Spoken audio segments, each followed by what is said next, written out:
Aphasia. Aphasia is an impairment in language ability, including speech production or comprehension, or in some cases, both. This occurs as a result of damage to certain regions of the left hemisphere, typically following stroke.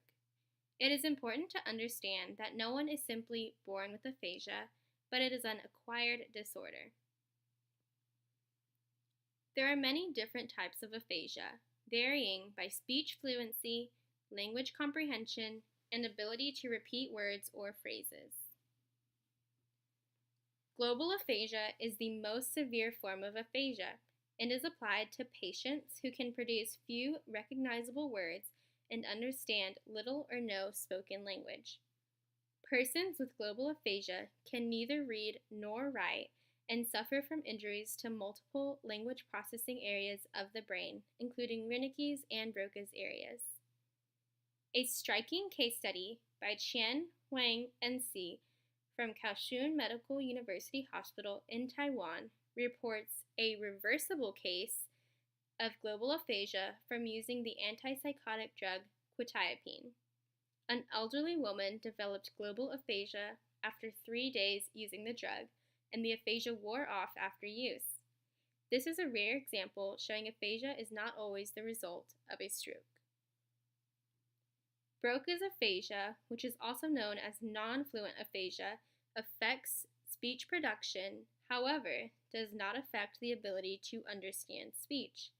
This typically results after damage of an area in the left inferior frontal cortex known as Broca's area. However, a study by Fredrickson et al. From the University of South Carolina found that persons with Broca's aphasia have damage to both Broca's and Wernicke's areas. These findings are quite controversial compared to most other findings in neuropsychology. Wernicke's aphasia, which is also known as fluent aphasia, affects the ability to understand speech but not the ability to produce speech. This typically results after damage of an area in the left superior temporal cortex known as Wernicke's area. According to Ronald Laser and J.P. Moore, Paul Broca was among the first to recognize that therapy after injury to speech centers in the brain could be beneficial to aphasia recovery, and he suggested that there would be better outcomes with more intensive training. This hypothesis by Broca has been confirmed time after time. According to a Medline literature search by Bogle, Teasel, and Speechly, the most effective means of treating aphasia after stroke has yet to be determined. However, intense therapy over a short amount of time can improve outcomes of speech and language therapy for stroke patients with aphasia. This conclusion is also represented in a study by Barthel et al., where participants received model-oriented aphasia therapy 3 hours a day for 10 consecutive days. This intense 10-day therapy resulted in improvement for written language and perception of everyday communication for those with chronic aphasia.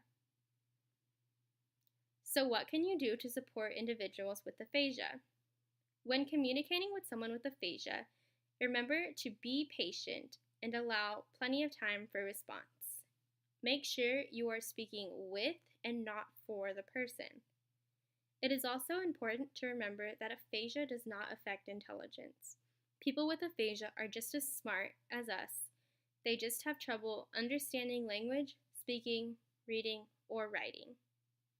The National Aphasia Association is a nonprofit dedicated to advocating for persons with aphasia and their families.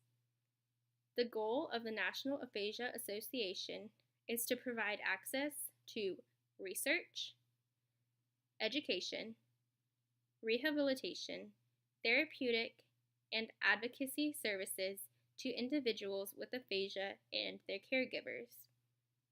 To support the National Aphasia Association, go to www.aphasia.org and click the donate button in the top right-hand corner. Your generous donation will help them build and maintain online resources, grow their affiliate listings, help bring news and new research to the aphasia community, and so much more.